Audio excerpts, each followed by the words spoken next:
គិសនីបងប្អូនស្គាល់ម៉ាស៊ីនងាយដែរស្គាល់អត់ចុះអគ្គិសនីស្គាល់អគ្គិសនីដែរស្គាល់អត់ស្អីគេអគ្គិសនីជាចរន្តភ្លើងណាចុះទាក់ទងនឹងម៉ាស៊ីនងាយធ្លាប់ឮពាក្យម៉ាស៊ីនងាយពីមុនមកដែរធ្លាប់ឮអត់អញ្ចឹងនៅក្នុងមេរៀននេះគ្រូនឹងបរៀនបងប្អូនឲ្យស្គាល់អ្វីទៅជាម៉ាស៊ីនងាយនិងអ្វីជាអគ្គិសនីអញ្ចឹងយើងមើលនៅក្នុងទំព័រ92ណាបើសភៅពុំរបស់យើងមកអញ្ចឹងនៅក្នុងមេរៀនហ្នឹង92 91ណាអញ្ចឹងនៅក្នុងទំព័រ91យើងអាននេះមកចាំលោកគ្រូអានឲ្យស្ដាប់ដើម្បីជួយសម្រួលកម្លាំងក្នុងការលើកវត្ថុធ្ងន់ធ្ងរមនុស្សបានខិតខំស្រាវជ្រាវនិងបង្កើតឧបករណ៍ជាច្រើនដូចជា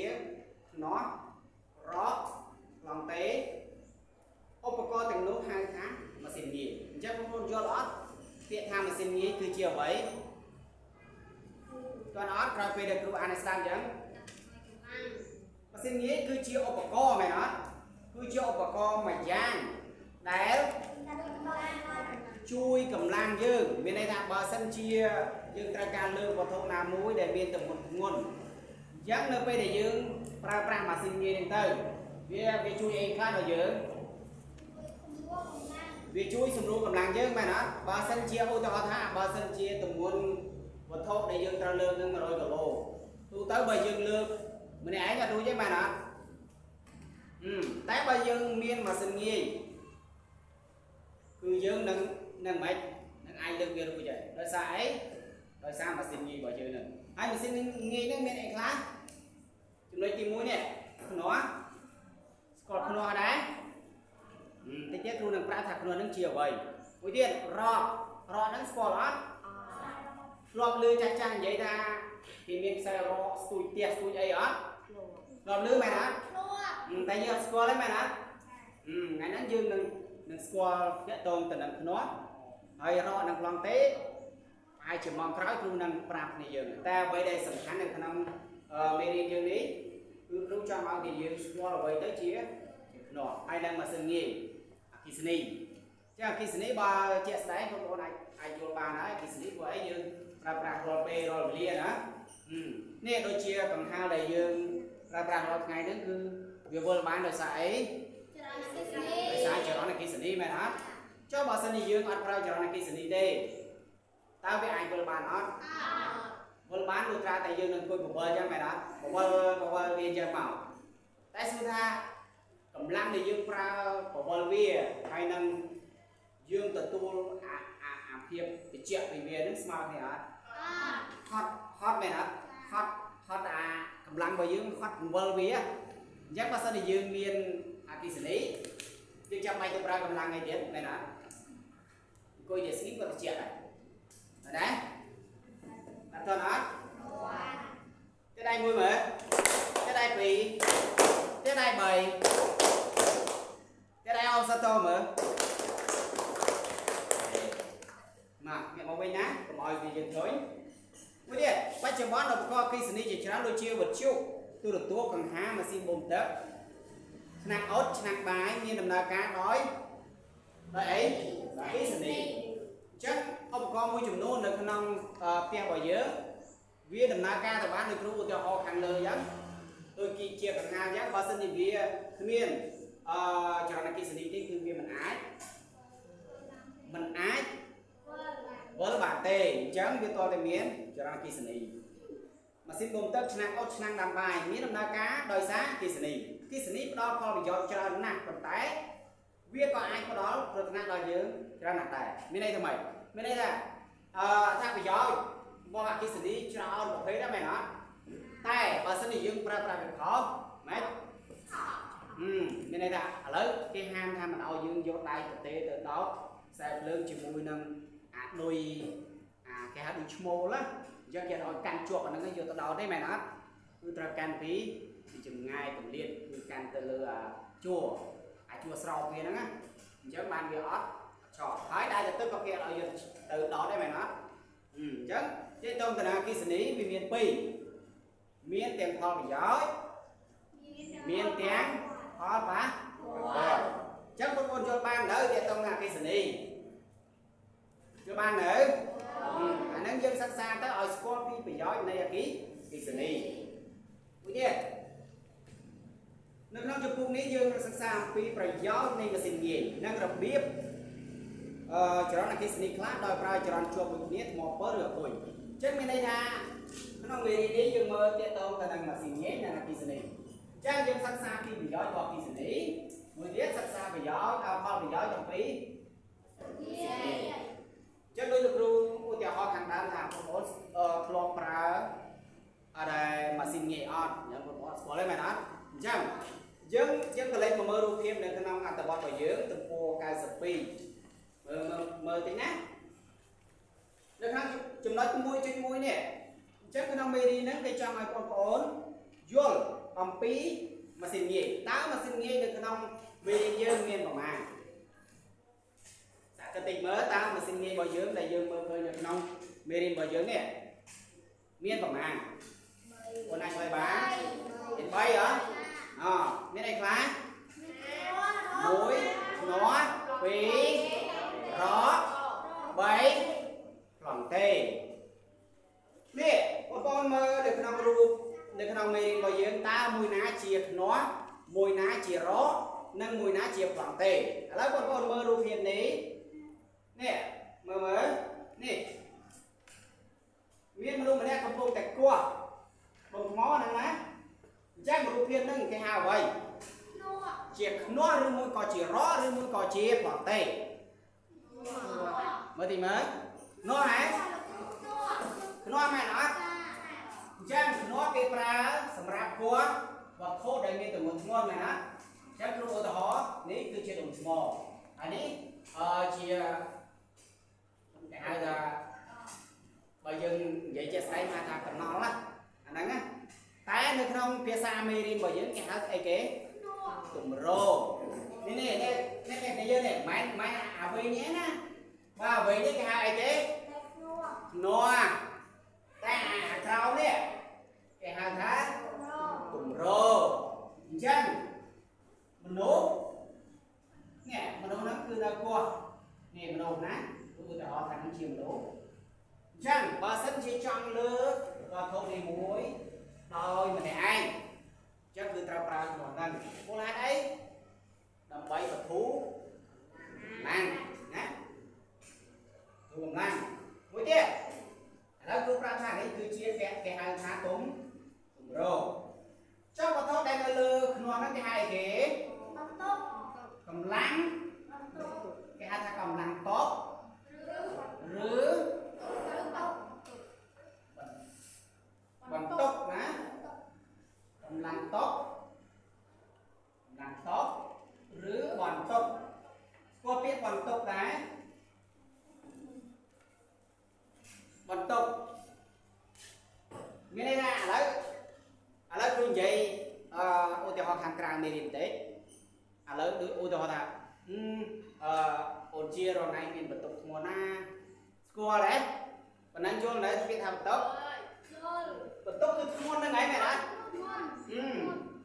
អ្វីដែលធ្ងន់អញ្ចឹងអានេះធ្ងន់មែនអត់ឥឡូវយើងស្គាល់ពីរហើយទាក់ទងទៅនឹងឧបករណ៍ខ្នាស់មួយគឺគេត្រូវមានឧបករណ៍គេមួយទៀតទម្រមែនអត់ទម្រហើយទម្រអានេះគេហៅទម្រអាវត្ថុដែលនៅលើខ្នាស់ហ្នឹងគេហៅថាកម្លាំងតបឬក៏បន្ទុកមួយទៀតចុះអ្នកដែលគួរគេហៅអីកម្លាំងចលករណាកម្លាំងចលករមានន័យថាយើងធ្វើសកម្មភាពមិនគោះវាមែនអត់ហ្នឹងណាអញ្ចឹងគោះឥឡូវឧទាហរណ៍ថាយើងចង់គោះឲ្យមួយយើងយកឈើវែងឈើក៏បានដៃក៏បានដែរយកទៅគោះទង្វើដូចវិជាគោះកងឡានមិនអញ្ចឹងណាអញ្ចឹងឥឡូវឧទាហរណ៍ថាបើយើងទៅលើកហ្មងលើករួចអត់អត់ទេអញ្ចឹងថ្ងៃមុនគ្រូធ្លាប់ប្រាប់និយាយយើងម្នាក់ទីណាអញ្ចឹងឲ្យទៅយកអាពលឈើមួយមកគោះកងឡានហ៎គាត់ដែរអាហ្នឹងគេហៅថាអីអាហ្នឹងគេហៅថាខ្នាស់ណាអញ្ចឹងឥឡូវយើងមកមើលនិយមន័យ nó tác nó chiều vậy nó chiềuประเภท mà xin nghỉ mà giang để thôi ai thâu rừng ngoan đôi chỉ chơi rứ lộ hát để cho làm trùng quỳnh trùng nách nâng mũi rứ ác mũi để cái hạt đá trùng được tùm rô rứ ác tùm rô trùng được tùm rô đấy cái hạt ác tùm rô của bạn này đó nè chắc này sầm khăn đây nó miền này là miền để tụi bạn phải nhé nay sầm khăn này nó miền này là tim mũi tùm rô cầm lăng cho có cầm lăng bắn tốt chắc bà sân chia nhưng trong pra nó là mấy của một thôn làm muối dưới qua tại miền ấy là thì muối nó tí quy tụm rổ tí bảy cầm lăng cho có nó mình nung mà nó do dân tra miền Tây đến tầm bảy của thôn ấy mùi ở việc một lát tí trên gì lại đấy thì dân chọn bàn biết đây ạ bây giờ trong một lát tí mua mũi để biết được một nguồn ở trên viên lại lên ban đưa ra tôi là dân từ mấy mình ấy chứ nè giống tôi là dùng ngon là muối cái đấy chưa tầm rổ nó ai chia ấy ai chia đây ai chia cô chú ấy không mùi màu ai chia ấy mò ấy chẳng á tầm bảy đạo về nâng hết dân đại chơi còn đây cũng sẽ ra cô nó tới ai biết tôi cả tập đi chắc anh ta bây giờ thì nó rồi đấy ta ban áp của bốn mà lời dưng squat là hơi tiện tao là nó anh cái hạt nó ha quay tới chật nó sạc cái mũi để tí rồi đấy còn nó quay tới chật nó sạc cái tinh mà lấy cho anh mơ hơi thì nhưng sạc cái tinh mở thả ta quay tới chật nó lúc tôi quay lại mua điện tí xem ra vẫn thả quay tới chật nó chiaประเภท mà sừng nghi taประเภท mà sừng nghi đó nghe với ai chị ấy chia vật thốt đôi chia chớ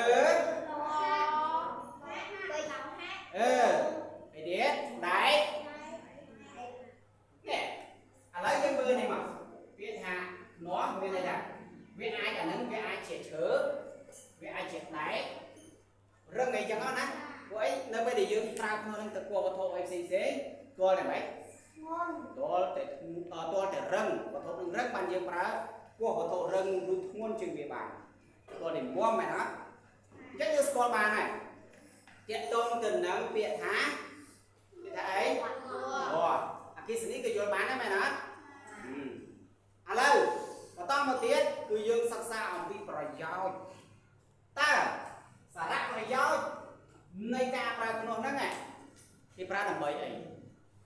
vì miễn bà giao như class mà làm gì tá ở đó cũng đã sầm lùm mũi hay ơi còn một sạc cần tìm mỡ tá cá pra nó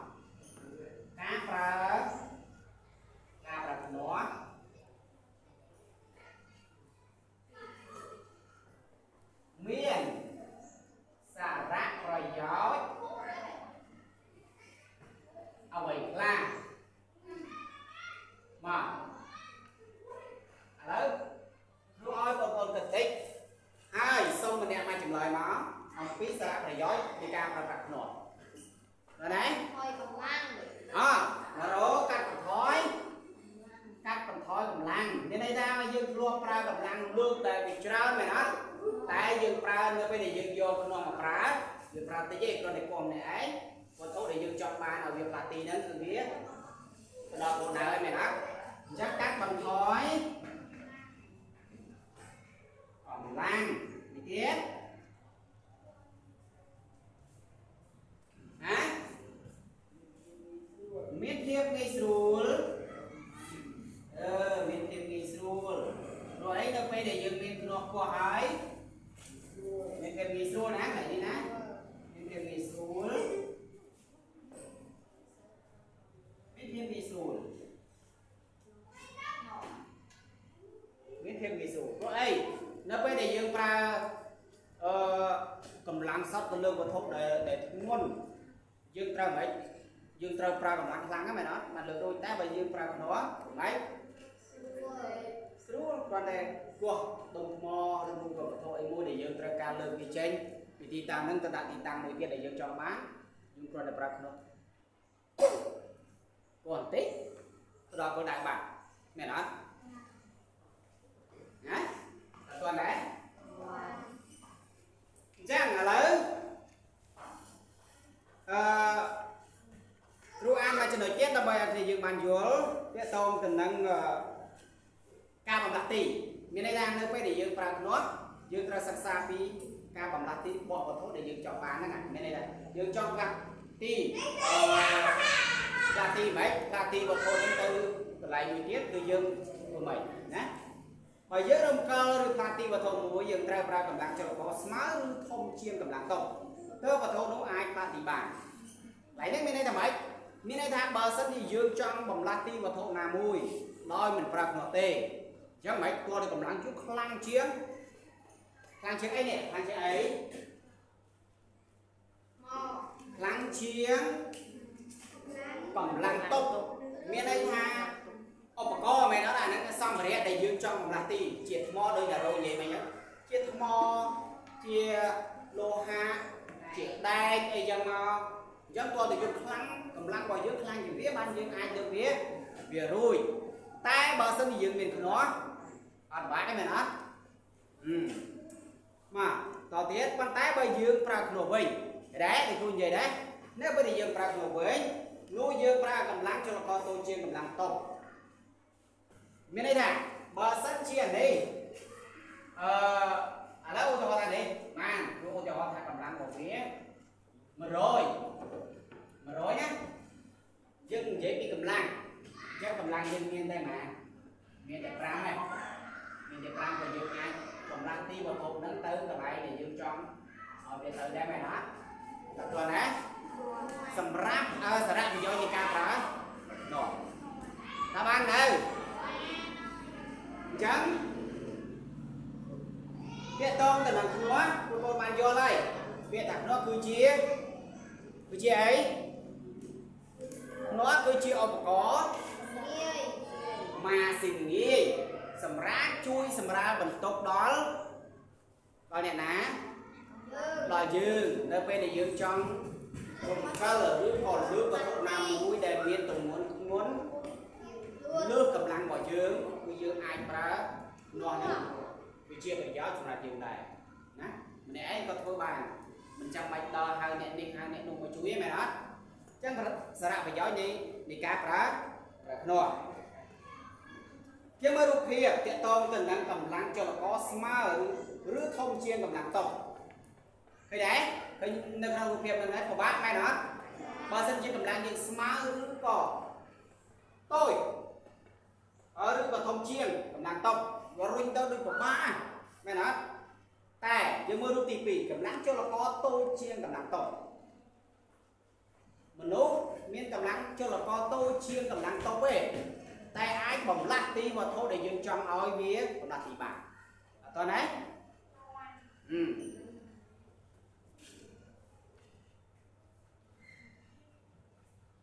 អញ្ចឹងនៅក្នុងមេរៀនហ្នឹងគឺអ្វីដែលគ្រូចង់ឲ្យបងប្អូនសិក្សាទាក់ទងទៅនឹងមេរៀនហ្នឹងគឺទី1គឺចង់ឲ្យបងប្អូនយល់ថាអ្វីទៅជាអគ្គិសនីអ្វីទៅជាសញ្ញាមួយទៀតគឺអីគេភ្នាស់ណាចំណុចមួយណាមួយគឺភ្នាស់អញ្ចឹងឥឡូវយើងសិក្សាអំពីភ្នាស់ហើយនិងអត្ថប្រយោជន៍ក៏ដូចជាប្រយោជន៍នៃការប្រើប្រាស់ភ្នាស់សង្ឃឹមថាបងប្អូននឹងយល់បានហើយបងប្អូនត្រូវតែកត់មេរៀនហ្នឹងសង្ខេបមេរៀនមកហើយជាបន្តទៅទៀតគឺគ្រូមានកិច្ចការផ្ទះមួយសម្រាប់ឲ្យបងប្អូនធ្វើនៅផ្ទះអញ្ចឹង គ្រូទុកពេលឲ្យបងប្អូន2នាទីសម្រាប់បាត់មេរៀនហ្នឹងហើយគ្រូនឹងដាក់កិច្ចការផ្ទះឲ្យបងប្អូនតោះឥឡូវចាប់ដើមបាត់មេរៀន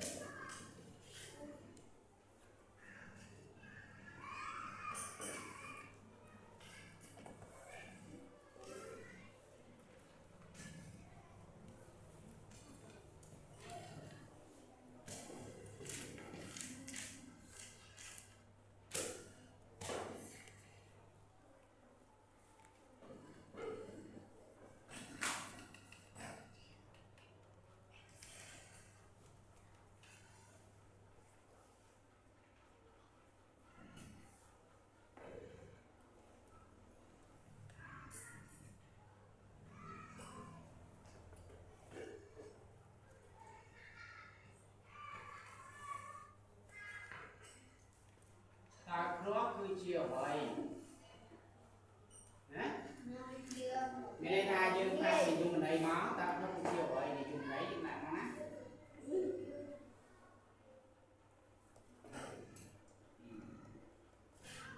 ៀតតើ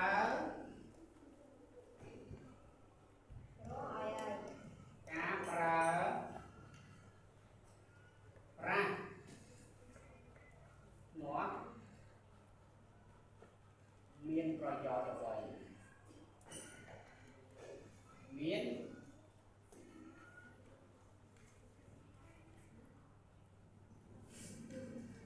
ប្រយោជន៍អ្វីខ្លះណា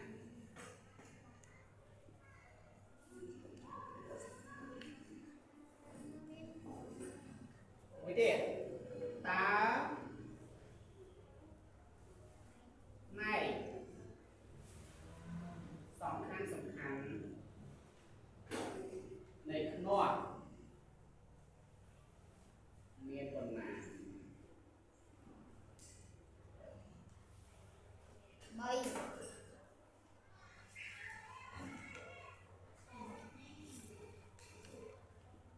នេះជាកិច្ចការផ្ទះដែលលោកគ្រូនឹងដាក់ឲ្យបងប្អូនយកទៅធ្វើនៅផ្ទះហើយគ្រូសង្ឃឹមថាបងប្អូននឹងយកទៅជាយើងធ្វើជាយើងរកចម្លើយឆ្លើយឲ្យបានត្រឹមត្រូវហើយនឹងយកចិត្តទុកដាក់ជាមួយនឹងមេរៀនទី14របស់យើងមុខវិជ្ជាវិទ្យាសាស្ត្ររបស់យើងសង្ឃឹមថាមេរៀនដែលលោកគ្រូបរៀនទៅបងប្អូននឹងយកទៅមើលហើយ